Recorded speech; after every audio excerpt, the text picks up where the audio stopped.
Muy buenas tardes, bienvenidos y bienvenidas a todos ustedes a este webinar de la Asociación Española de Enfermería en Cardiología. Antes de iniciar, quiero dar una serie de recomendaciones. La sesión será grabada, de esta manera se puede revisar y reproducir en cualquier otro momento o compartir con aquellas personas que no hayan podido asistir en directo. Tras la presentación de las ponencias, se establecerá un turno de preguntas para resolver las dudas que puedan surgir en el foro. Por lo tanto, os animo a transmitir a través del chat todas vuestras preguntas que recogeremos y responderemos al final de la exposición.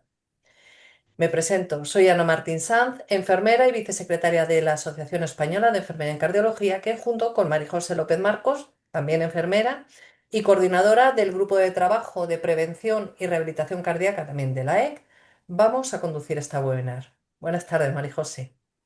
Buenas tardes a todos. Gracias Ana y gracias a la AEC y gracias a todos por acompañarnos en esta webinar dedicada a la rehabilitación cardíaca en mujeres. Hablar de corazón en la mujer es hablar no solo de salud física, sino también de bienestar emocional, de autoestima, de sexualidad y calidad de vida.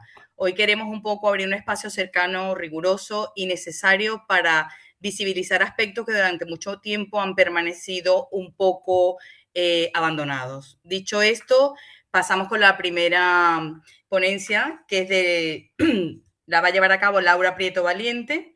Ella es fisioterapeuta de la Unidad de Rehabilitación Cardíaca del Hospital Universitario Virgen Macarena y profesora asociada de la Facultad de Fisioterapia de Sevilla.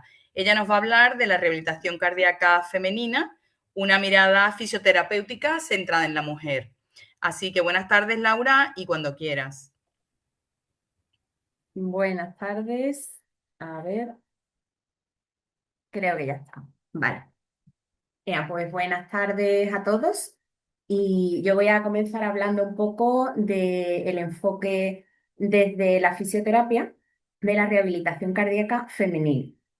El paradigma actual que tenemos es que la enfermedad cardiovascular sigue siendo la principal causa de muerte en la mujer, superando incluso al cáncer de mama. Sin embargo, erróneamente se sigue considerando una enfermedad de hombre, se sigue asociando al hombre, lo que retrasa muchas veces el diagnóstico y minimiza un poco esa percepción de riesgo que podemos tener en atención primaria, que es donde inicialmente acude la mujer con esa sintomatología. El 53% de las muertes cardiovasculares corresponden a mujeres, según los datos del INE. Tenemos unas diferencias fisiológicas cardiovasculares que tenemos que tener en cuenta a la hora de trabajar con mujeres. Por ejemplo, pues la propia estructura y el tamaño del corazón. Sabemos que el corazón de la mujer es un 10-12% más pequeño, que ese ventrículo izquierdo tiene menos masa y menos grosor parietal, que las arterias coronarias también tienen un menor diámetro. En cuanto a la frecuencia y la conducción, sabemos también que la frecuencia cardíaca basal de la mujer suele ser un poquito más alta, de 3 a 7 latidos por minuto más alta que los hombres. El intervalo QT suele ser más prolongado. Y también a nivel de la función vascular, pues hay una mayor prevalencia de disfunciones microvasculares que pueden producir isquemia o enfermedades agudas sin una lesión como tal en la imagen, como por ejemplo son la INOCA y MINOCA, que se suelen dar mucho en las mujeres. En cuanto a los factores de riesgo, tenemos unos factores de riesgo tradicionales, pero también tenemos unos emergentes relacionados con la mujer. En los tradicionales, pues sabemos que hay un impacto amplificado en el tabaquismo y en la diabetes. En cuanto al tabaquismo, sabemos que aumenta el riesgo cardiovascular en las mujeres un 25% más en comparación con los hombres. Y en cuanto a la diabetes, triplica el riesgo de enfermedad cardiovascular de forma mortal en las mujeres. Pero luego tenemos esos factores de riesgo emergentes que son propios femeninos, que están relacionados, pues, por ejemplo, con complicaciones gestacionales. Sabemos que la preeclampsia puede aumentar el riesgo de tener una hipertensión arterial crónica en un 3,7%, la diabetes gestacional, el parto pretérmino, las enfermedades autoinmunes también, como el lupus, la artritis, también sabemos que aumentan la mortalidad y que hay una gran prevalencia de depresión en las mujeres. Y también tenemos el problema de la menopausia, esa caída de estrógeno que nos hace que aumente mucho el riesgo cardiovascular a partir de esa etapa de la premenopausia y de la menopausia. Sabemos que tenemos una brecha en la rehabilitación cardíaca y que gracias a Dios poco a poco estamos intentando vencer, cada vez se derivan más mujeres a rehabilitación cardíaca. De hecho, hace 2 o 3 años nosotros, por ejemplo, en el programa teníamos poquitas mujeres, sin embargo, a día de hoy prácticamente un tercio de los pacientes que atendemos son mujeres, con lo cual esto está cambiando.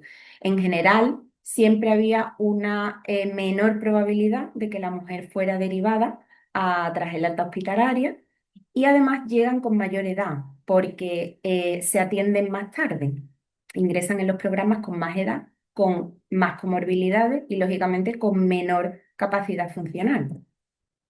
En este estudio de Campuzano, pues vemos la adherencia del ejercicio, de la continuidad de esos hábitos de vida saludables a largo plazo.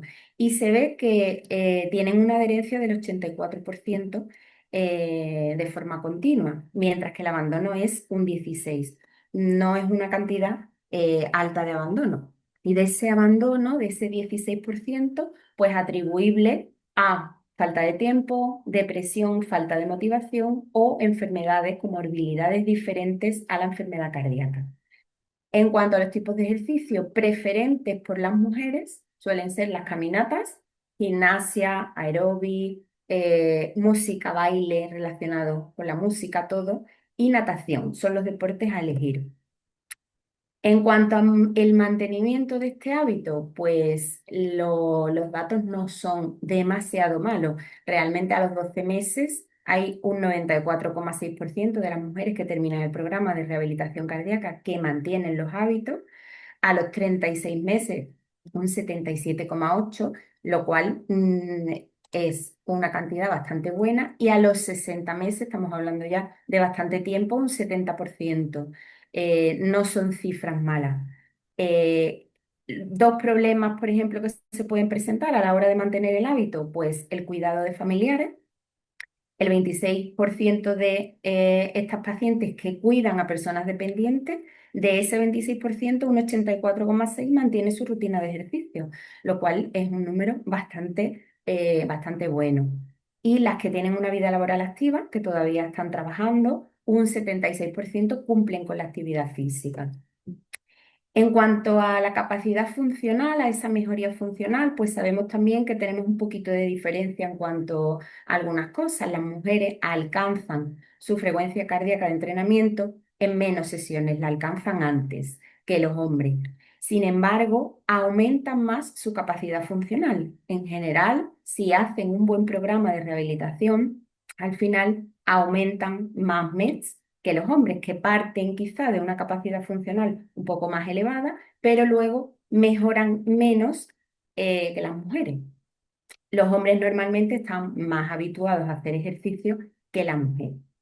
Eh, entonces, lo que sí es importante, la prescripción del ejercicio tiene que ser un poquito diferente, adaptada a las mujeres. Por ejemplo, las mujeres necesitan un inicio más suave, más progresivo, más tiempo de calentamiento, ejercicios más suaves.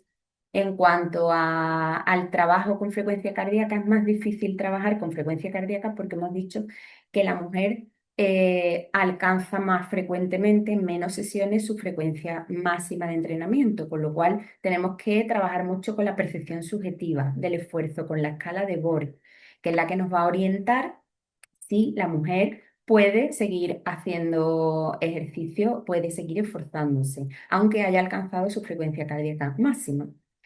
Importantísimo el entrenamiento de fuerza. Es crucial para compensar esa menor masa muscular basal que tienen las mujeres con respecto a los hombres. Aparte, muy importante para combatir la sarcopenia en la menopausia y en la posmenopausia. ¿vale? Entonces, cuanto más trabajemos esa musculatura, más eficiente vamos a hacer el transporte de oxígeno, por lo cual vamos a tener una mejoría en la capacidad funcional.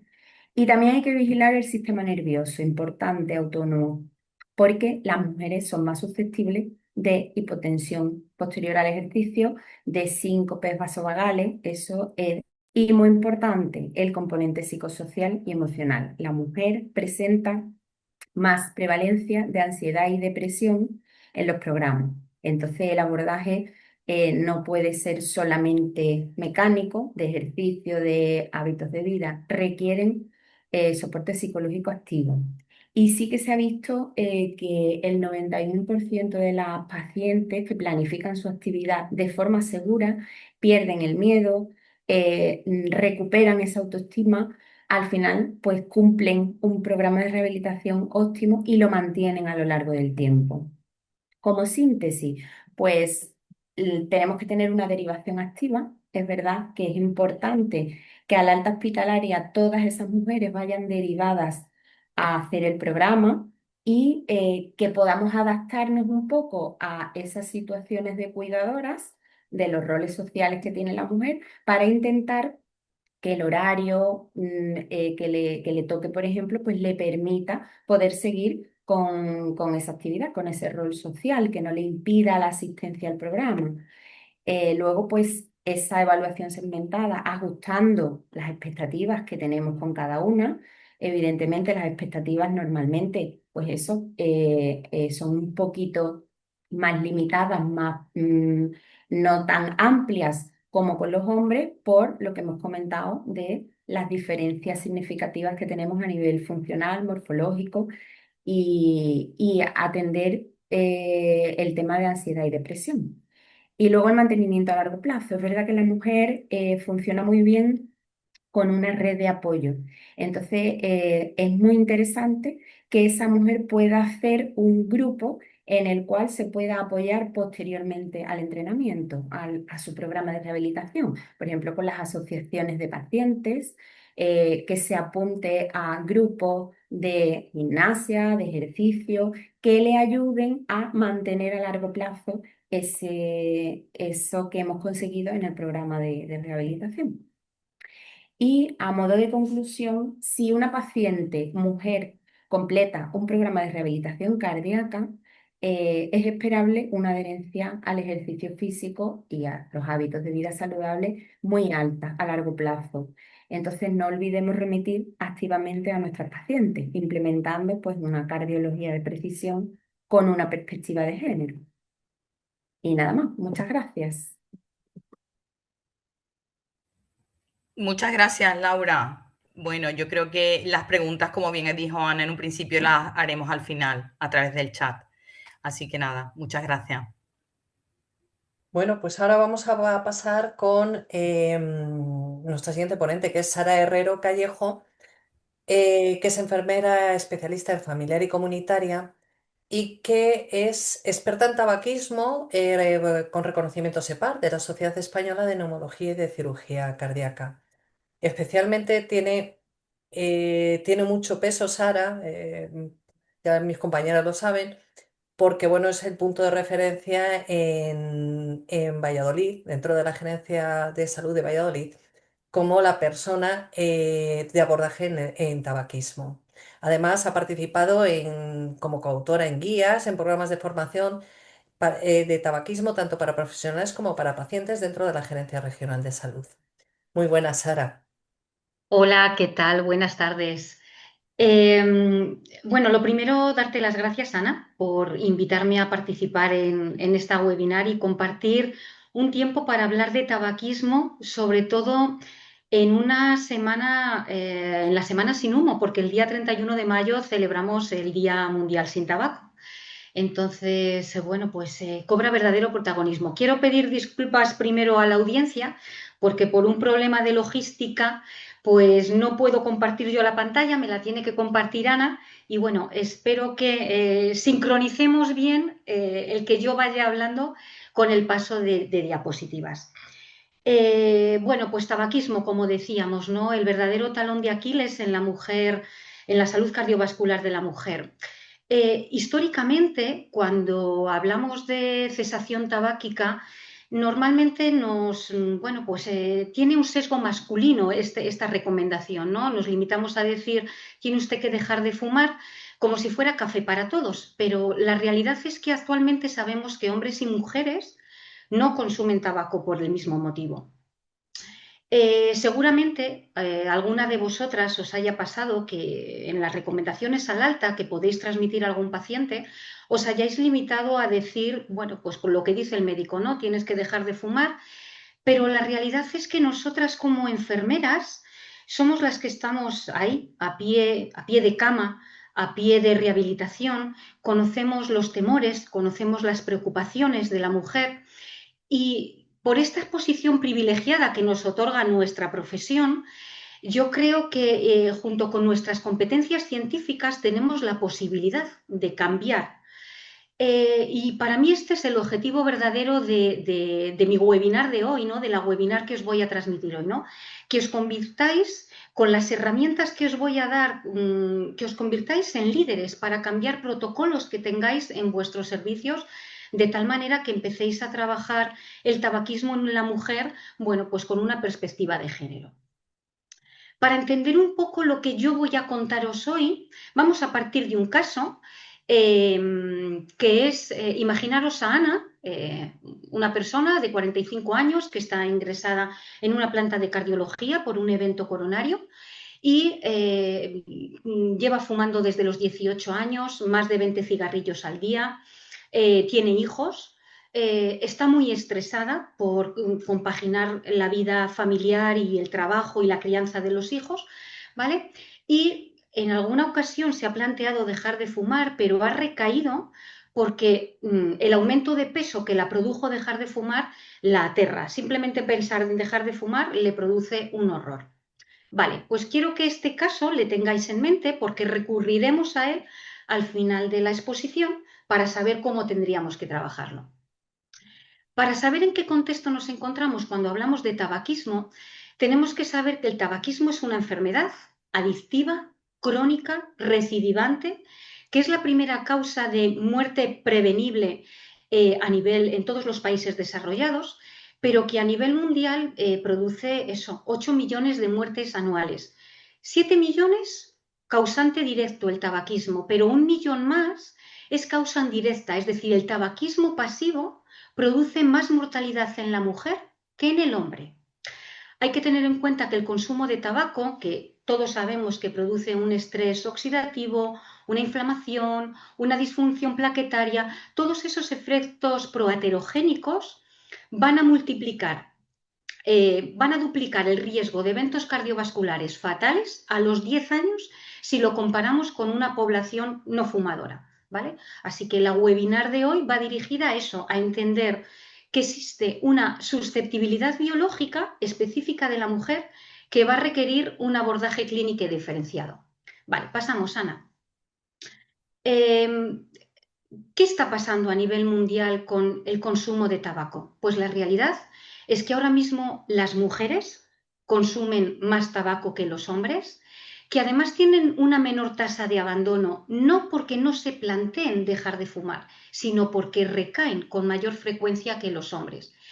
Y ahora mismo inician el consumo más temprano. Ahora mismo tenemos un problema en la sociedad actual, en los adolescentes, que es que las chicas adolescentes consumen las nuevas formas de consumo de tabaco y de nicotina con mucha más incidencia que los hombres. Vale, pasamos, Ana.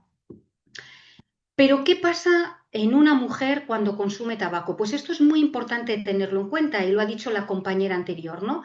Estamos acostumbradas a que veamos y a que en los estudios nos hablen de que el tabaco produce una obstrucción clásica, pero en la mujer no vamos a ver eventos coronarios con obstrucción, sino que lo que produce el tabaco es una disfunción endotelial, porque lo que realmente afecta es a la microvasculación, ¿vale? Reduciendo la reserva del flujo coronario.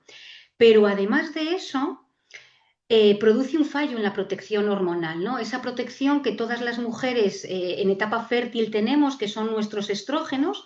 Bueno, pues cuando una mujer consume tabaco, El estrés oxidativo hace que se anule ese efecto protector, aunque esté en una etapa fértil, dando lugar a vasoespasmos y a anginas estables. Pasamos, Ana.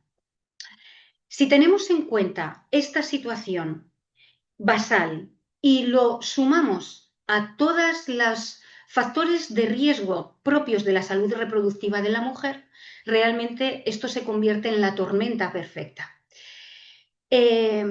Muchas mujeres en su etapa fértil deciden tomar anticonceptivos orales. Vale, cuidado con anticonceptivos orales con una mayor carga androgénica, porque van a potenciar la respuesta apresora y la resistencia vascular. ¿Vale? Eso que va a decaer, pasa a la siguiente, Ana. Siguiente, esa. Un aumento crítico del riesgo de trombosis y de la mortalidad cardiovascular. Pero en aquellas mujeres gestantes que durante su gestación hayan tenido una preeclampsia, hayan tenido una diabetes gestacional, hayan tenido un parto pretérmino, incluso un aborto, solamente por haber tenido esas circunstancias ya existe de per se un agravamiento de la disfunción endotelial. Y ese riesgo cardiovascular va a persistir durante décadas. Pero esto no solamente nos pasa cuando hemos tenido una gestación, que simplemente el hecho de ser mujer y tener un ciclo menstrual, durante la fase folicular temprana, que es justo después de la menstruación, hay una disminución de estrógenos y de progesterona, y esto va a dar lugar a una desregulación del tono vasomotor, ¿vale? Por lo cual pueden aparecer con mayor frecuencia precipitación de síntomas anginosos, ¿vale? Ya veremos cuando hablemos de la cesación tabáquica cómo también esta fase nos va a pasar factura si queremos aconsejar a una mujer que deje de fumar en este momento. Vale, y como os decía, el tabaquismo pasivo. Ya hay estudios que nos dicen que hay eventos coronarios por encima de un 30% en las mujeres por una exposición involuntaria al humo del tabaco, ¿vale? Aparte de riesgo de abortos espontáneos, muertes fetales y embarazos ectópicos. Pasamos, Ana. Tenemos que entender, para poder ayudar a las mujeres a que dejen de fumar, que hombres y mujeres consumen tabaco por diferentes motivos. Los hombres tienden a fumar por placer, por ocio, por un refuerzo social, pero para la mujer el consumo de tabaco es un mecanismo de afrontamiento, porque le sirve para reducir la tensión, para gestionar la ansiedad, para controlar el estrés. Así que esta circunstancia tenemos que tenerla muy en cuenta cuando nos planteemos esa cesación tabáquica. Pasamos a la siguiente, Ana. Pero ¿cuáles son las verdaderas barreras que una mujer fumadora se va a enfrentar para querer dejar de fumar? Bueno, pues como os decía, el ciclo menstrual, ¿vale?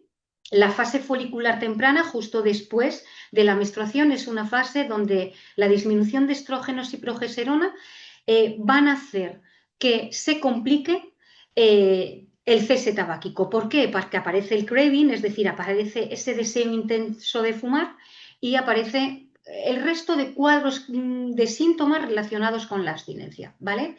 Así que esto tendremos que tenerlo en cuenta. Pero ¿cuál es otra barrera a las que las mujeres se enfrentan para dejar de fumar? Pasamos a la siguiente, Ana, y es el peso. El peso. Daros cuenta que cuando una persona fuma, solamente por el hecho de fumar, el metabolismo basal está activado. En el momento que esa persona deja de fumar, ese metabolismo se reduce y se pueden coger de peso fácilmente entre 3-4 kilos. Si a una mujer que la queremos ayudar a dejar de fumar no tenemos en cuenta esta circunstancia y no la abordamos desde el primer momento, probablemente esta mujer tenga una recaída, ¿vale? Así que, teniendo en cuenta todas estas circunstancias, pasamos a la siguiente, Ana. ¿Qué tiene que hacer enfermería para ayudar a una mujer a dejar de fumar? Pues la primera estrategia, que es la siguiente diapositiva, es el abordaje psicológico. Ahora mismo la evidencia científica nos dice que los mayores resultados y el mejor éxito le vamos a encontrar cuando combinamos tratamiento farmacológico, nicotínico o no nicotínico, junto con terapia cognitivo-conductual, ¿vale? En el caso de las mujeres, la terapia cognitivo-conductual, que es un tipo de terapia que nos sirve para romper el estímulo, la asociación que hay, la asociación entre el estímulo que todo fumador recibe y el consumo de tabaco. La terapia cognitivo-conductual nos hace como crear carreteras secundarias para que cuando la persona que está dejando de fumar vea el estímulo, vaya a esa carretera secundaria que ya ha creado para no caer en la tentación de consumir tabaco, ¿vale? Hay diferentes estrategias de terapia cognitivo-conductual, la distracción, la parada del pensamiento, el autoconvencimiento auditivo. Bueno, nos daría para mucho hablar de terapia cognitivo-conductual, ¿no? Pero quiero que la tengáis ahí en mente porque va a ser fundamental en la mujer. Además, muy, muy importante, la entrevista motivacional. Eh, Normalmente cuando una mujer nos pide ayuda para dejar de fumar, viene con muchas dudas porque es muy habitual que lo haya intentado otras veces, tiene, como yo digo, sentimientos confrontados, ¿no? Tiene ahí una ambivalencia. La entrevista motivacional con todas las herramientas que nos facilita, las preguntas abiertas, el fomentar la autoeficacia, el no caer en la confrontación, nos va a permitir que esa persona consiga resolver su ambivalencia y realmente avance en el proceso del cambio.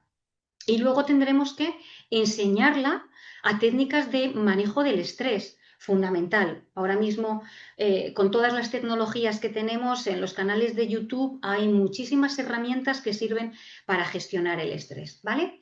La siguiente estrategia que tendremos que tener en cuenta, pasa a la siguiente, Ana, ¿vale? Es la cronobiología clínica, ¿vale? Esto que es específico de la mujer y que en ningún protocolo de cesación tabáquica os vais a encontrar. Como os decía, los protocolos de cesación tabáquica tienen un sesgo masculino, están enfocados al hombre, ¿no? Pues porque tradicionalmente los estudios se han hecho con los hombres, como han pasado con muchos estudios a nivel de eventos cardiológicos, ¿no? Entonces, si queremos ayudar a una persona a dejar de fumar, tendremos que tener en cuenta cuándo ha tenido la menstruación, ¿de acuerdo? Para saber que en la fase posterior a esa menstruación no podremos planificar el cese, ¿vale? Porque no va a tener los niveles de progesterona y de estrógenos que la ayuden. Es mucho mejor plantearlo para la fase lútea, que es más o menos a mitad del ciclo, que ahí la mujer va a tener menos deseo de fumar y va a ser capaz de gestionar mucho mejor, ¿vale? Así que no solamente tendremos que preguntarla por su ciclo menstrual, sino también va a ser una herramienta motivadora si la preguntamos por gestaciones previas y lo que ha pasado en las gestaciones previas. Porque imaginaros que esta mujer fumadora que ha tenido un evento coronario y que quiere dejar de fumar, resulta que ha tenido una diabetes gestacional o ha tenido una preeclampsia. Si ya la contamos que ya tiene un riesgo añadido, es más fácil que consigamos con esa entrevista motivacional que su ambivalencia gire y la permita pasar a la siguiente fase de preparación para el cese, ¿vale? Y la siguiente estrategia, la pérdida de peso. Las guías nos dicen que tenemos que esperar, pasa la siguiente, Ana. Las guías nos dicen que tenemos que esperar 2-3 meses para trabajar el manejo del peso y el estilo de vida. Mi consejo como enfermera experta en tabaquismo es que no, con las mujeres no podemos esperar 2-3 meses. Tenemos que abordarlo desde el mismo momento que la mujer se plantea el cese, ¿vale? Porque si no lo hacemos así, corremos el riesgo de que recaiga, ¿de acuerdo? Así que alimentación saludable, ejercicio físico, ¿vale? Con todas las herramientas que podemos tener para enseñarla cómo tiene que ser la alimentación, los tipos de cocción, el tipo de ejercicio físico adaptado a sus circunstancias, ¿vale? Así que estas 3 estrategias, abordamiento cognitivo-conductual, cronobiología clínica y la integración del manejo del peso y del estilo de vida a la vez, ¿vale? Y pasamos a la siguiente, teniendo en cuenta que os vais a encontrar a mujeres bien en una rehabilitación cardíaca, bien en plantas por eventos coronarios. La cesación tabáquica es una prioridad para estas mujeres realmente, ¿vale? Porque simplemente con dejar de fumar ya se va a optimizar la función endotelial y el tono vasomotor, ¿vale? Entonces, si ahora volvemos al principio y volvemos a Ana, nuestra paciente de 45 años, pasa a la siguiente si quieres, Ana. ¿Cómo abordaríamos en esta mujer la cesación tabáquica? Primero tendríamos que validar sus miedos, es decir, tendríamos que validar su estrés, tendríamos que validar todos esos temores que ella tiene y todos esos miedos que ella tiene, ¿vale? Pero tendríamos herramientas, terapia cognitivo-conductual, entrevista motivacional, técnicas de relajación de estrés, ¿vale? Podríamos plantear el cese en función de su ciclo hormonal, ¿vale? Recordar que esta mujer tenía hijos y estaba muy estresada por la crianza de los hijos. Tendríamos que preguntarla qué había pasado en gestaciones anteriores, ¿vale? Y recordad que tenía miedo para coger peso, porque ya había cogido 6 kilos de peso en anteriores intentos de dejar de fumar. Así que el abordaje del peso también sería un pilar fundamental, ¿vale? Así que todo en este contexto es lo que nos permite y lo que quiero que os permita a vosotras cambiar protocolos en vuestras unidades, en vuestros servicios, para que vosotras como enfermeras seáis capaces de ayudar a las mujeres a que dejen de fumar de una manera definitiva. Y nada más, muchas gracias. Sara, muchísimas gracias. Voy a dejar de compartir la presentación. Muchísimas gracias, ha estado muy interesante y seguro que va a haber preguntas y si no las tengo yo, ¿eh? Porque como exfumadora tengo, ¿eh? Hecho. Bueno, pues para finalizar damos paso a la tercera persona que nos va a contar y nos va a hablar un poco de transformando la salud cardiovascular en la mujer, la sexualidad femenina en la rehabilitación cardíaca. Ella es Tamara Moya, ella es enfermera del área quirúrgica del Hospital Virgen Macarena de Sevilla, es sexóloga, pero además es la sexóloga actualmente del grupo exclusivo de mujeres que tenemos en la unidad de rehabilitación cardíaca del hospital. Así que cuando quieras, Tamara, muchas gracias por estar aquí y adelante. Bueno, pues muchas gracias, gracias a vosotras por contar con mi participación.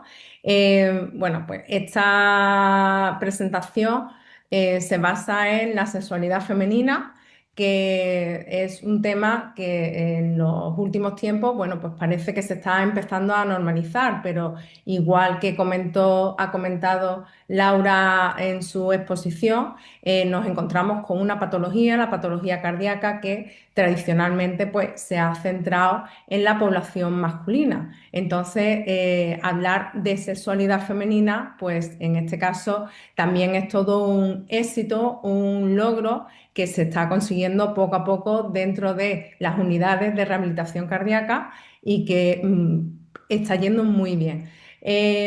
Mi presentación se basa en 3 bloques. El primer bloque habla sobre la sexualidad femenina en general y es un poco para ser consciente que la sexualidad femenina es mucho más que reproducción.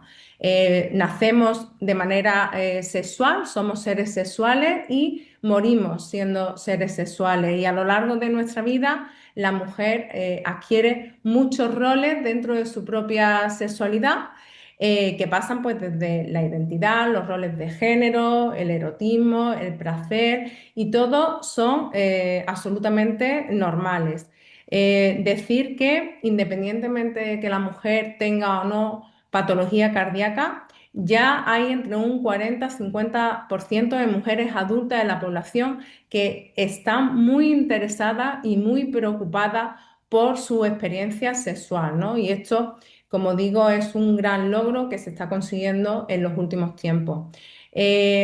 Daros cuenta que la sexualidad femenina es diferente a la masculina y por tanto hay que enfocarla de manera diferente también. Cuando hablamos de sexualidad femenina, no solamente hablamos de la parte más fisiológica o de la parte más física, sino que además hablamos de una parte más emocional que comprende la intimidad, comprende el placer, interfieren además en ella los roles de género, el contexto donde se encuentra la mujer, factores psicosociales, y todo esto hace que la sexualidad femenina sea única y diferente a la sexualidad masculina, en este caso por comparar.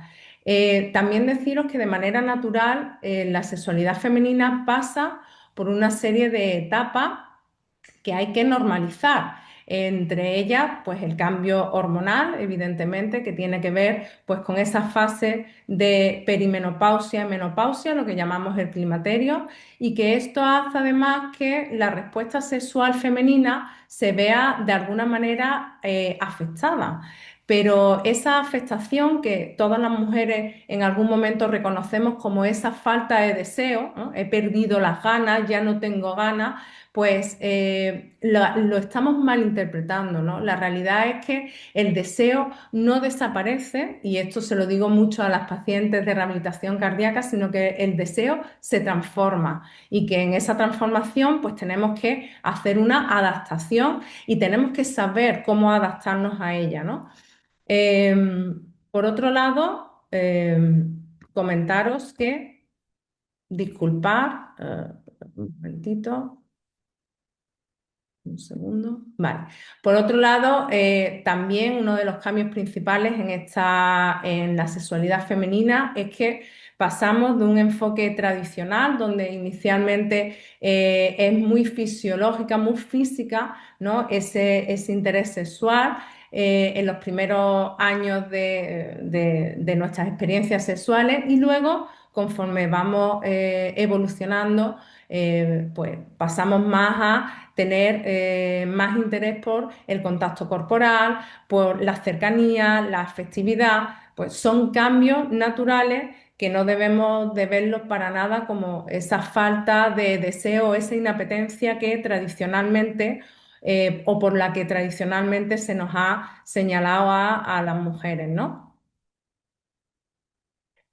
Llegado a este punto, pasamos al siguiente bloque, y es cuando ya la mujer padece pues una patología, en este caso una patología cardíaca, ¿no? Es cuando ya estamos en este punto en el que la mujer ya de por sí tiene unos problemas sexuales o unas preocupaciones sexuales previas, y además se le añade pues un evento cardíaco, ¿no? En este caso, nos encontramos con mujeres que sufren en silencio hasta un 90% una disfunción sexual que principalmente por vergüenza, pues no la manifiestan. No manifestar estas inquietudes, esta disfunción sexual, hace que poco a poco la mujer vaya creando un muro de contención que le afecta pues a varios factores, y que al final repercute en su propia calidad de vida, y no solamente en su propia calidad de vida, sino en la recuperación de la propia enfermedad, patología cardíaca, ¿no? Como digo, la sexualidad femenina es algo que ha estado históricamente invisibilizado. Todos los que trabajan en unidades de rehabilitación cardíaca o en unidades de cardiología en general, sabemos que se habla mucho de la sexualidad masculina, se atiende mucho la disfunción eréctil, pero sin embargo la sexualidad femenina queda un poco más apalancada, ¿no? Es más difícil de tratar de manera natural.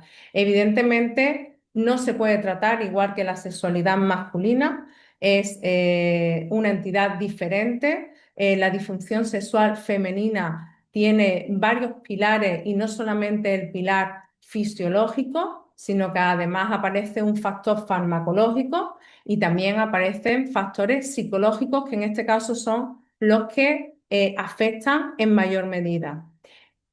Aprovecho para decir que muchas veces, y esto muchas pacientes me lo preguntan, pensamos que los fármacos son los principales culpables de que esté afectada nuestra sexualidad.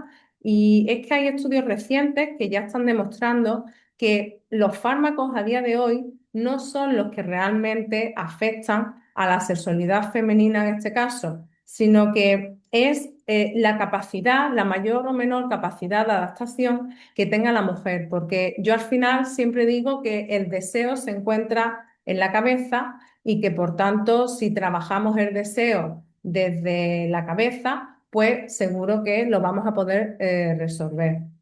Eh, Hablaba que dentro de los factores psicosociales existe principalmente, en este caso, el miedo, que es el que, bueno, pues hace que la mujer, al tener miedo por un lado, por este evento cardíaco que ha sufrido y por ser un tema, la sexualidad femenina, que está invisibilizada, de la que no se habla normalmente y de la que además la mujer suele tener vergüenza de preguntar, pues de repente ahí se junta pues una ansiedad extrema, a esto se le añade alteraciones en la imagen corporal, es decir, el cómo se ve, cómo se percibe la mujer a sí misma. Luego esto hace que pase a una depresión, a que se aísle socialmente incluso, y todo esto al final hace pues, que llegue a una anulación del deseo, ¿no? ¿Qué es lo que pasa? Que este muro que se va construyendo poco a poco, hay que, de alguna manera, hay que romperlo. Y hay que romperlo porque es fundamental para atender de manera íntegra a las mujeres que tienen alguna patología cardíaca.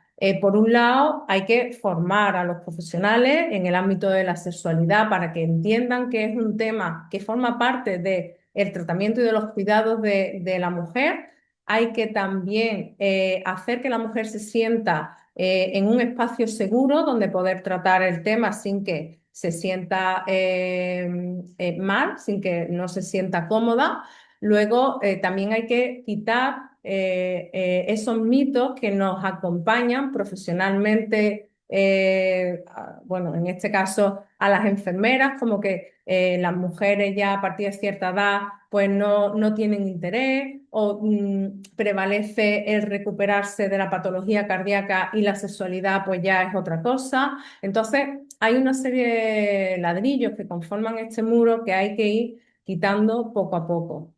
En este último bloque, y con esto finalizo mi exposición, pues hablo un poquito de qué hacemos, ¿no? Porque, vale, la mujer está acompañada históricamente de esa invisibilización de su sexualidad.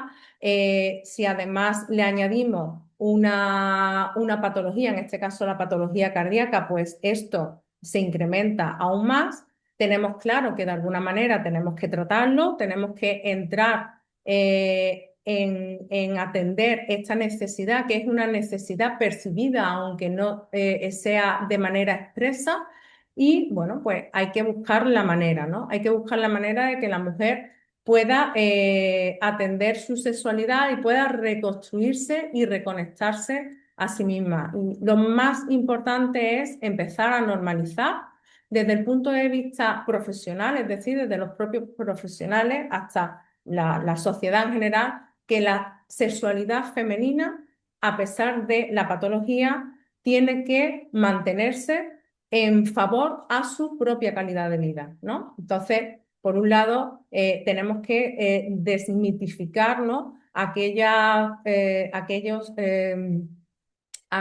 pensamientos que pueden invadir a las mujeres, como por ejemplo, pues que no pueden llevar a cabo relaciones, no pueden tener relaciones sexuales, pues porque no les vaya a fallar el corazón, ¿no? Bueno, pues aquí tenemos las pruebas de esfuerzo que se hace y que además siempre decimos que a partir de un cierto número de MEC, pues está asegurada esa actividad porque no van a tener problema ninguno. De hecho, ya existe, bueno, científicamente hablando, existe un porcentaje muy, muy, muy pequeño de eventos cardíacos que se producen durante la actividad sexual. Yo a las mujeres de rehabilitación cardíaca siempre les digo que si son capaces de darle a la bicicleta y andar en la cinta 15 minutos, pues que evidentemente tener un encuentro sexual también van a poder soportarlo, por supuesto, identificando esos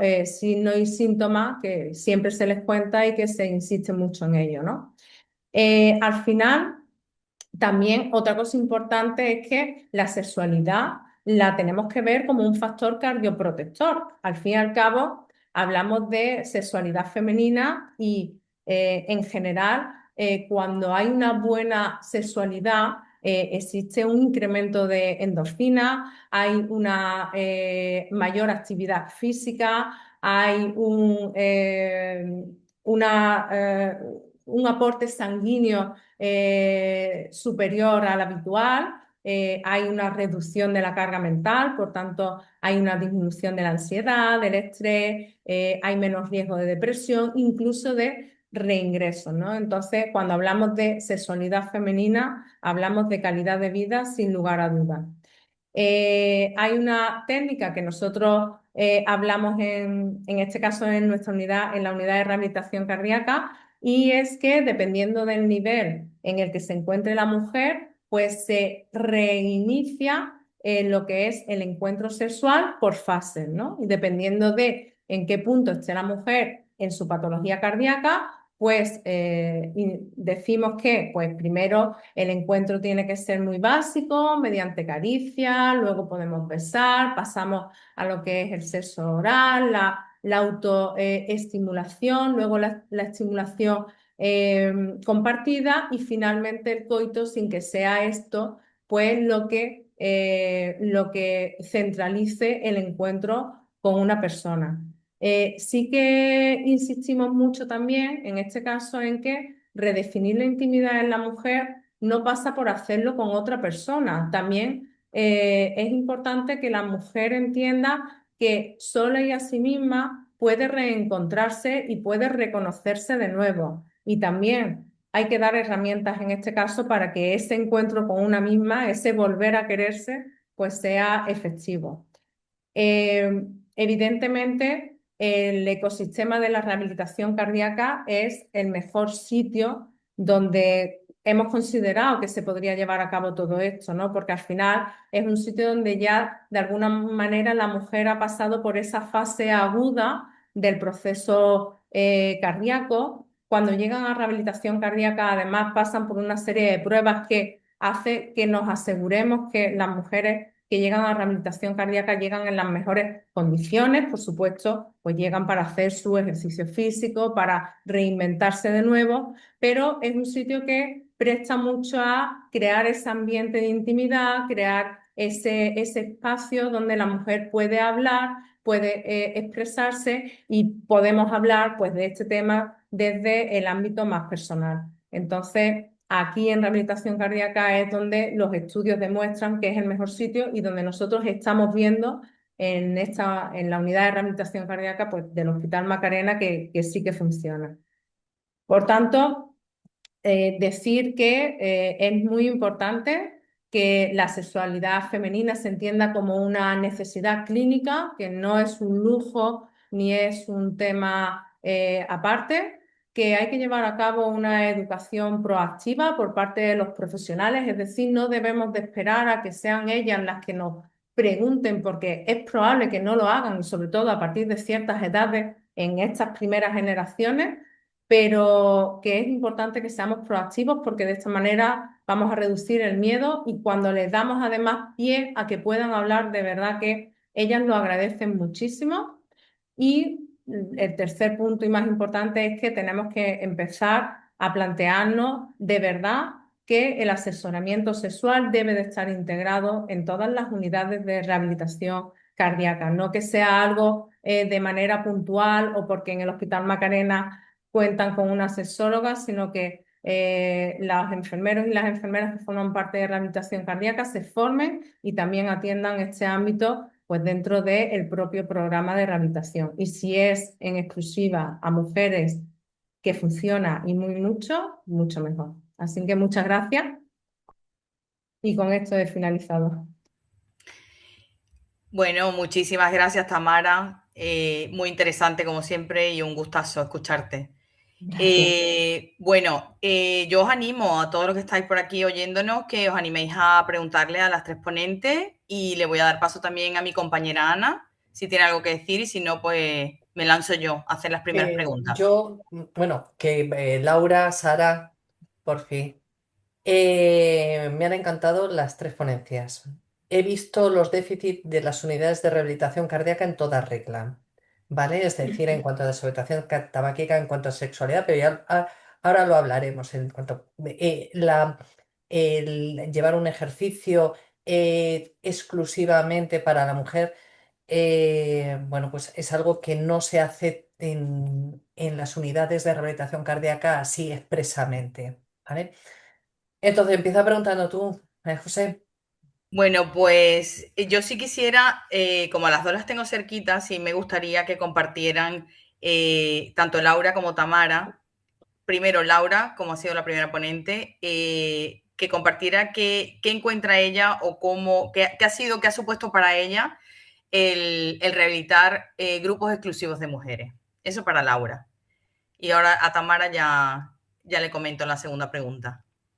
Bueno, pues el trabajar con grupos de mujeres, la verdad es que nos ha dado una visión de la importancia que tiene para la mujer la red de apoyo, sobre todo, porque cuando antes estaban las mujeres con los grupos de hombres, que había una o dos en algún grupo, la mujer no participaba tanto, no preguntaba, no exponía sus miedos, sus dudas, sus preocupaciones, la ansiedad, lo que le preocupaba. Se veía inferior al hombre porque los hombres tienen más carga en la bici, van más rápido en la cinta, pueden coger más peso y ellas al final se hacían pequeñas, entonces abandonaban mucho más. La experiencia con los grupos de mujeres es que ellas mismas crean un grupo y se dan los teléfonos, los WhatsApp, se quedan después para tomar café, para andar, se apuntan juntas a la asociación de pacientes con cardiológicos y la verdad es que ha sido una experiencia, estamos viendo que se les saca mucho más rendimiento y que las mujeres al final consiguen más adherencia estando todas juntas. Se apoyan, se preguntan si una falta, la otra sabe lo que le ha pasado. Si han operado a la hermana, le pregunta cómo le... Entonces, esa red de apoyo en las mujeres es muy importante y está favoreciendo mucho el tema de la consecución positiva del programa de rehabilitación. Muchas gracias, Laura. Bueno, y ahora con Tamara, sí me gustaría que nos contara un poquito esas anécdotas que ella se encuentra con ese grupo de mujeres en las distintas intervenciones, que sé que se encuentran muchas cositas curiosas que me gustaría que compartiera con todos nosotros. Así que cuando tú quieras, Tamara.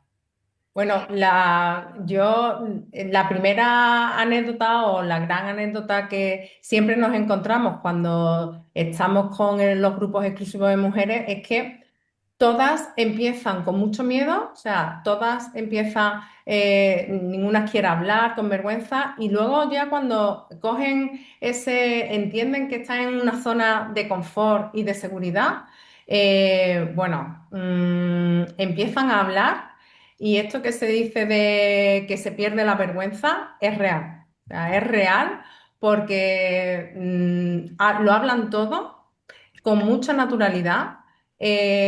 Agradecen que hayamos creado estos espacios para ellas porque, como dice Laura, se sentían, al estar en grupos mixtos, hay temas que no les gusta tratar en grupos mixtos, ¿no? Como por ejemplo, uno de ellos, evidentemente, la sexualidad.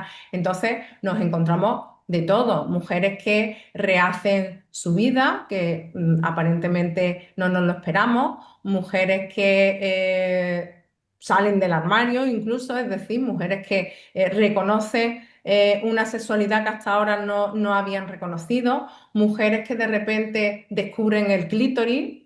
Y son mujeres que incluso hemos tenido momentos de llanto, ¿no? Yo siempre digo que cuando se cierra la puerta en rehabilitación cardíaca, aquella puerta se cierra con pestillo y allí no entra nadie ni sale nadie porque muchas veces se remueven cosas importantes, pero todas muy agradecidas. Hay de todo, ¿eh? Hay risas, hay llanto, hay mujeres que son capaces de manifestarse con más normalidad, con más naturalidad, mujeres que les cuesta un poquito más, pero bueno, ya te digo, hay de todo, ¿eh? Hay cosas realmente curiosas. Pues nada, muchas gracias. Muy interesante. Luego os voy a hacer una pregunta. Voy a hacer primero una pregunta a Sara, así hacéis una ronda cada una y luego ya empezamos un poquito yo con detallitos. A Sara le voy a preguntar, porque bueno, sí que sabemos por el documento marco de enfermería cardiovascular que está publicado en el año 2025 que la cesación tabáquica es un pilar fundamental dentro de la rehabilitación cardíaca, pero es verdad, por ejemplo, en mi hospital, la única consulta de deshabitación tabáquica que hay es la de la unidad de rehabilitación cardíaca en todo el hospital y además está llevada por una neumóloga que es encantadora, pero está llevada por una neumóloga. Las enfermeras apoyamos toda su labor, pero claro, desde mucho el desconocimiento, es decir, tú me has revelado un montón de cosas. ¿Por qué es tan importante esa formación de las enfermeras dentro del ámbito y cuál es nuestro valor diferencial dentro de la unidad de rehabilitación cardíaca frente a una consulta específica de tabaquismo? A ver, sí que es verdad que la función de un neumólogo nunca viene mal, ¿vale?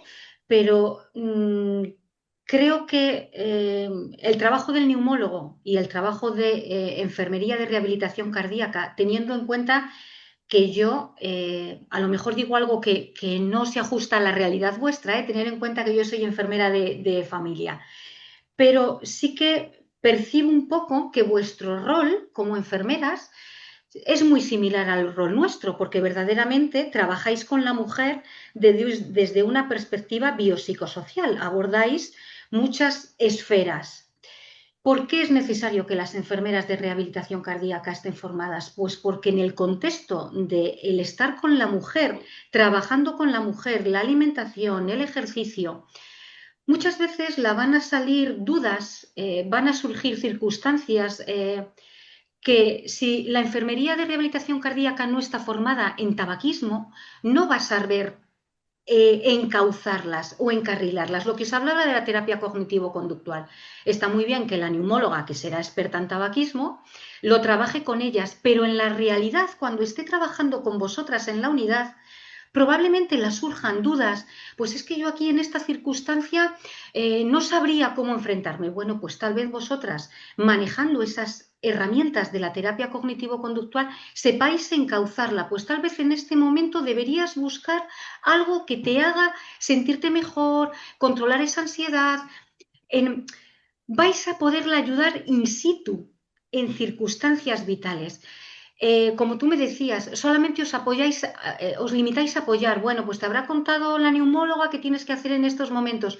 Sí, pero no. Daros cuenta que en atención primaria la enfermería es la que lleva la cesación tabáquica, porque estamos hablando de una enfermedad adictiva crónica y toda la cronicidad es de enfermería.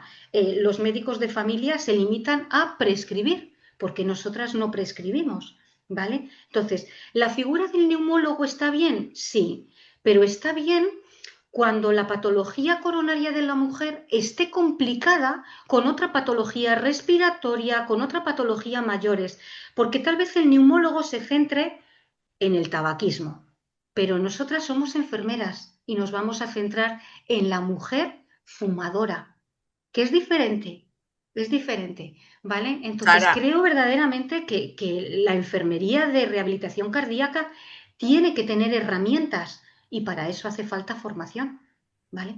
Sí, sí, sin duda, sin duda. Sara, una preguntita. Dime. En nuestro caso, que en la unidad de deshabitación tabáquica está combinada neumólogo con psicólogo y al final la psicóloga es la que hace el seguimiento. ¿Esto ocurre en Ujú. la mayoría de las unidades de, A ver, de deshabitación tabáquica o es solo no. exclusivamente Primero, no es deshabituación, es cesación, porque estamos hablando de una enfermedad adictiva. Si adictiva? es una adicción, no es un hábito, es una Claro, adicción. Por lo tanto, muy importante el lenguaje que utilicemos, porque como sanitarios tenemos que transmitir a la persona que está enferma, no fuma porque tenga un hábito, tiene una dependencia psicológica, gestual, olfativa, conductual, pero la dependencia es psicológica respecto a estímulos, ¿vale? Es adicta a la nicotina. Y si nosotros como sanitarios entendemos que no fuma porque quiere, sino porque es adicta, y que tenemos que ayudarla, esa persona lo va a agradecer mucho mejor. Respecto a lo que me cuentas, sí que es verdad que existen unidades especializadas de tabaquismo que cuentan con neumólogo, psicólogo y enfermera. Claro, eso es un lujo. Eso es un lujo en ese contexto. Si todas tenéis, si en todos los sitios hubiera equipos de trabajo con psicóloga que tal vez trabaje muy bien la terapia cognitiva conductual, pero independientemente de eso, la psicóloga, tengo mis dudas de que vaya a estar a pie de espacio físico con la mujer en el contexto que la enfermera se va a encontrar siempre. La enfermera siempre va a estar ahí, ¿vale? Por eso la enfermera tiene que tener las mismas herramientas para que el mensaje sea igual. No me basta con decir lo que te haya dicho la psicóloga, lo que te haya dicho el neumólogo. No, no, no. Yo como enfermera tengo que saber, igual que sé qué alimentación tienes que llevar y no soy dietista, pero lo tengo que saber. Igual que sé qué ejercicio tienes que hacer, aunque no sea fisioterapeuta, pero tengo que saber. Entonces, dentro de las competencias enfermeras está el tener conocimientos para poder acompañar, que es lo que hacemos las enfermeras, acompañar en todo el contexto, ¿vale? Por eso sí que creo necesario que es un lujo que tengáis neumóloga, experta en tabaquismo, psicóloga, pero la realidad es que no en todas las unidades de cesación tabáquica existen. Yo el año pasado que estuve rotando en Madrid, en una unidad de tabaquismo, pues tenían los tres pilares, pero la realidad es que no, a menos en Valladolid, no hay unidad de tabaquismo con psicóloga y con Y enfermera enfermera. trabajando en conjunto. Bueno, es ¿Vale? más, en Valladolid la unidad de tabaquismo se entiende como tal, como uno, y es Sara, o sea que tampoco, Claro. Ujú. ¿vale? No hay, es el referente que hay dentro del tabaquismo en Valladolid. O sea que, bueno, y nosotros que tenemos nuestra consulta, pero porque está gestionada por la neumóloga y que nosotros hacemos ese apoyo, esa ayuda, porque tenemos una ventaja todos los que trabajamos en rehabilitación cardíaca, que es que estamos con el paciente día a día. Estamos Ahí, entonces, ahí. nosotros Efectivamente. verdaderamente damos ese acompañamiento, ¿vale? Lo que es difícil es hacer el acompañamiento con conocimiento. Este es el rollo, por Claro. ejemplo, y me voy hacia Tamara, ¿vale? Nosotros damos, las enfermeras de mi unidad, damos una charla sobre sexualidad y enfermedad cardiovascular, pero claro, está básicamente dirigida a hombres, Claro. ¿vale? Porque hablas de la disfunción eréctil, algo que me ha llamado la atención, los fármacos, efectivamente, si es que los fármacos a los que nos referimos siempre son un problema hacia el hombre. Es decir, el único fármaco que yo veo que pueda condicionar más a las mujeres son los diuréticos por aquello de la sequedad de mucosa, sequedad vaginal y demás. Entonces, yo las animo a que utilicen lubricantes, etcétera, pero verdaderamente son charlas dirigidas a hombres, no a mujeres. Sí, eso nosotros a lo largo de los últimos años, yo concretamente vengo también de la experiencia de ser asesora en el Hospital Virgen de Rocío y además allí es donde yo pude ver que el asesoramiento al ser mixto invisibilizaba, por lo que hemos dicho antes, lo que es la Totalmente. realidad de la sexualidad femenina. Entonces, cuando en el Hospital Macarena, desde la unidad de rehabilitación cardíaca, apuestan por los grupos exclusivos de mujeres, vimos la oportunidad de, ya que son grupos exclusivos de mujeres, vamos a centrar la charla de sexualidad en la sexualidad femenina. Y cuando ya te metes en esto, ves que las diferencias son espectaculares, porque efectivamente no tiene nada que ver hablar de sexualidad masculina y hablar de sexualidad femenina. Y cuando se da la charla mixta, que es lo que ha pasado siempre, la mujer queda invisibilizada y no pregunta y de hecho ocurría que ni siquiera iban, ¿no? Porque ¿para qué, no? Y el hombre era el que copaba, el que copa siempre las preguntas, ¿no? Entonces, bueno, el cambio de verdad ha sido increíble y enfocar la charla a la sexualidad femenina es fundamental, aunque no haya grupos exclusivos de mujeres, pero sí tendrían que plantearse las unidades de rehabilitación que sean mixtas, el que dar una charla para los hombres y una charla para las mujeres, pero no mezclarlo, porque además es un Claro. tema que es de la esfera de la intimidad, entonces si queremos que tenga alguna repercusión en mujeres, tenemos que tratarlo de otra manera. En mi unidad sí que efectivamente nosotras hacemos la charla de sexualidad, que es para ambos, y luego tenemos una charla solo para mujeres, de riesgo cardiovascular en la mujer, pero no se habla directamente de sexualidad, de riesgo cardiovascular en la mujer, y lo da una ginecóloga, con experiencia sobre todo en la etapa menopáusica, ¿vale? Y toda la perimenopausia. Pero como podemos ver por las tres ponentes, las tres expresan lo mismo. Es decir, hay una diferencia abismal entre tratar a un hombre y tratar a una mujer. Laura, tú en el ejercicio lo ves claramente. Estaba tomándome notas de tienen que ser inicios más lentos, frecuencias cardíacas ya no solo controladas por frecuencia cardíaca, sino por BOR, ¿vale? Porque varía mucho la percepción en la mujer.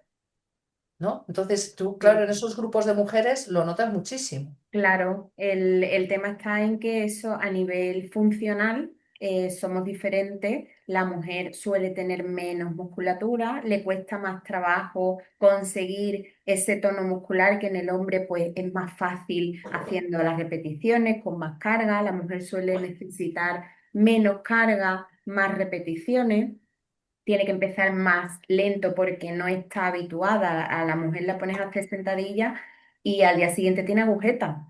El hombre a lo mejor hace sentadillas y del grupo de 8, uno tiene agujeta, pero el resto están más habituados, tienen una musculatura más preparada para hacer ejercicio y suelen hacer, por regla general, algo más de ejercicio que las mujeres, sobre todo las mayores.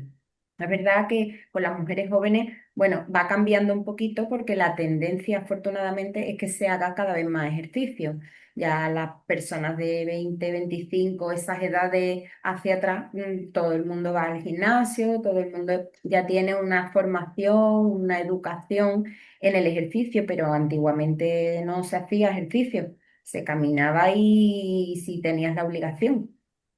Lo Entonces que, cambia mucho la forma de entrenar a la mujer y por eso cuando la mujer estaba incluida en un grupo con hombres se sentía, al final es lo que ha dicho Tamara, que se invisibiliza en el tema de la sexualidad, porque en el ejercicio se hacían pequeñitas porque veían mucha diferencia. Y claro, hay diferencias, pero es que a lo mejor la mujer mejora mucho más en los 2 meses que pueden mejorar los hombres. A lo mejor los hombres han ese es llegado un a más dato. capacidad y la mujer a menos, y sin embargo la mujer ha conseguido mucho más que el hombre.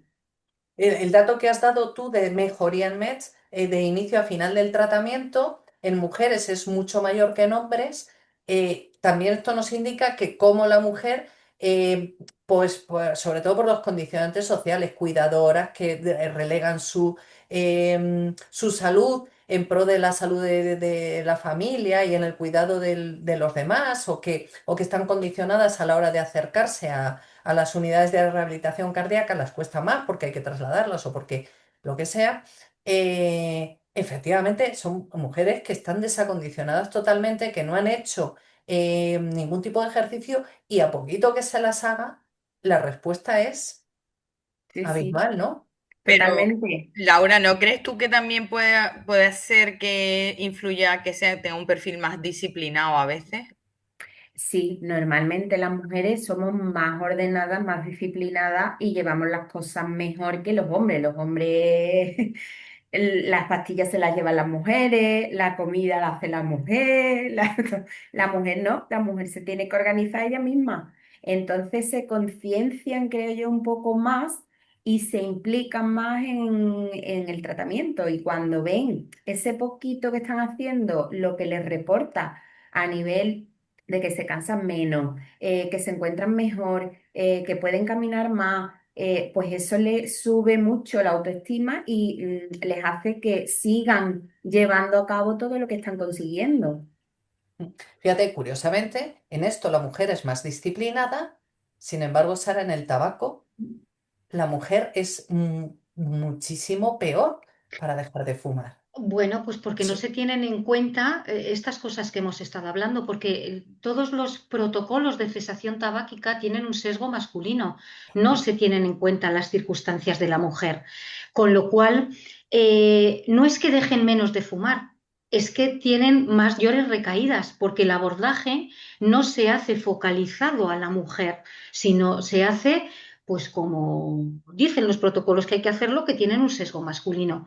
Entonces, claro que las mujeres quieren dejar de fumar, igual que los hombres. También es verdad que no conciben o no son plenamente conscientes de esos factores de riesgo de la salud reproductiva de la mujer, no se tienen en cuenta, ni siquiera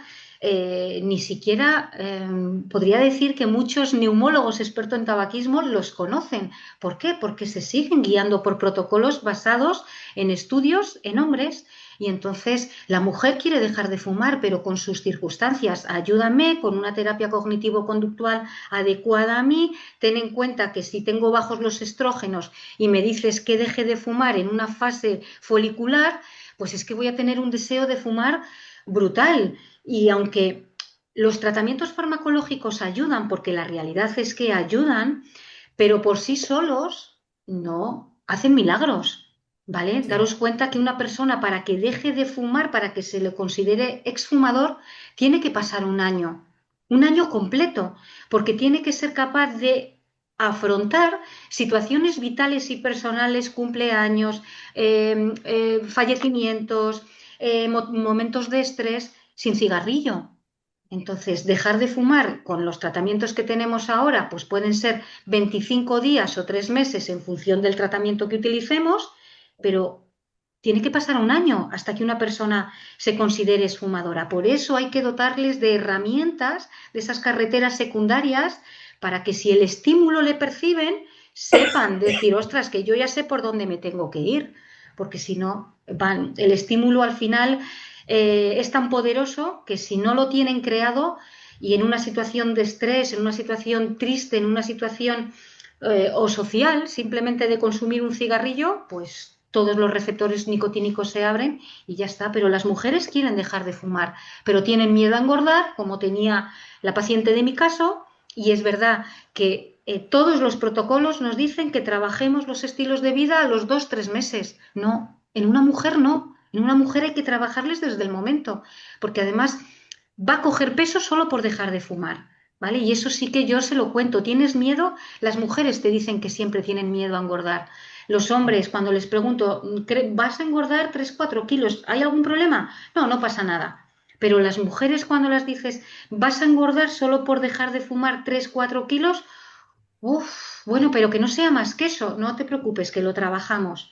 ¿Vale? Entonces, Y además, la eh, mujer siempre dice la frase, que me vuelvo a fumar, ¿eh? O sí, sea, sí, sí. Le a los dices, no. 4 kilos dice, yo vuelvo a fumar. O sea, Claro, pues no, pues ahí hay que recurrir a decir, a ver, acuérdate que tuviste un aborto y tuviste una diabetes gestacional. Acuérdate que ya tienes factores de riesgo, ¿vale? Acuérdate, porque podemos pensar que, bueno, pues que la protección hormonal durante la etapa fértil está disminuida, pero ¿qué pasa con las mujeres que quieren dejar de fumar cuando ya están en la menopausia? Pues hay que recordar todo esa historia ginecológica, ¿vale? Y agarrarse a ella y decir, no, recuerda que por estas circunstancias, por ser mujer, ya tienes factores de riesgo cardiovascular que un hombre no va a tener, pero que tú sí. Entonces, al final, la entrevista motivacional, que es tan poderosa, lo que pretende es no decirles lo que tienen que hacer, sino que ellas reflexionen sobre lo que tú les estás contando para que la decisión de dejar de fumar o mantenerse sin fumar sea de ella. ¿Vale? Entonces, por eso, muy importante la entrevista motivacional. Claro, te- hay que tener tiempo. Yo siempre hablo de que la cesación tabáquica no se aborda en 10 minutos en una consulta.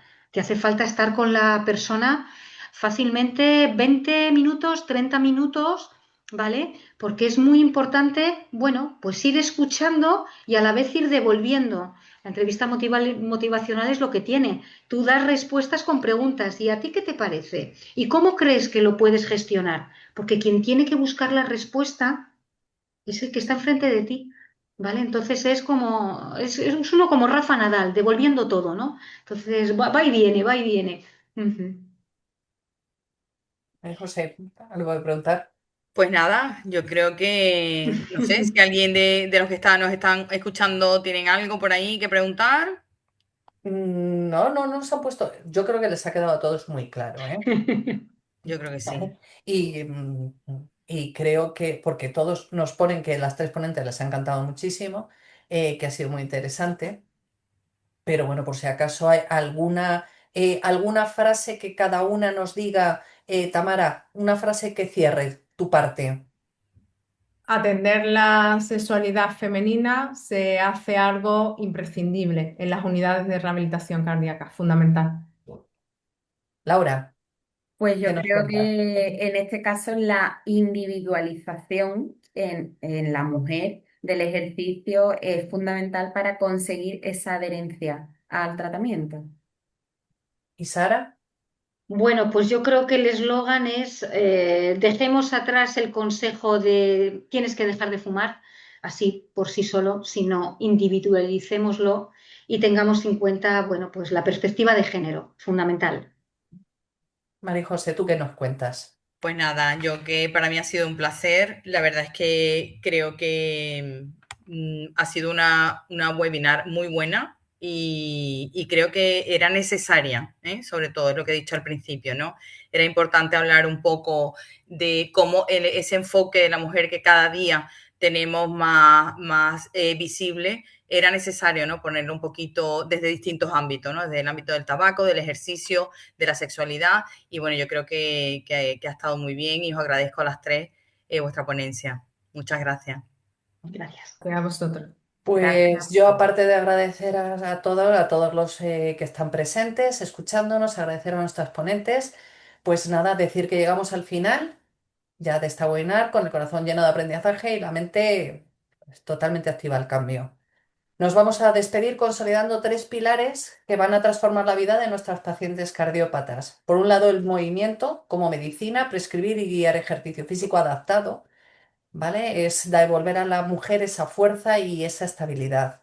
La libertad sin humo, la deshabitación tabáquica, la cesación tabáquica en la mujer requiere una mirada empática y personalizada a Mm. sus características biológicas y derribar el tabú de la intimidad. La sexualidad ya no puede ser el gran tema olvidado y olvidado en la mujer, ¿vale? Hay que hablar de sexualidad con nuestras mujeres con naturalidad y con rigor. Para eso tenemos a Tamara que nos lo ha hecho estupendamente. Nos vamos con esa gran responsabilidad para todos. El cuidado de la salud cardiovascular con una perspectiva de género no es una opción, es un derecho para cada mujer a las que atendemos. Daros las gracias de nuevo a todos vosotros y gracias a nuestros ponentes. Un saludo. Muchas Gracias. gracias. Gracias.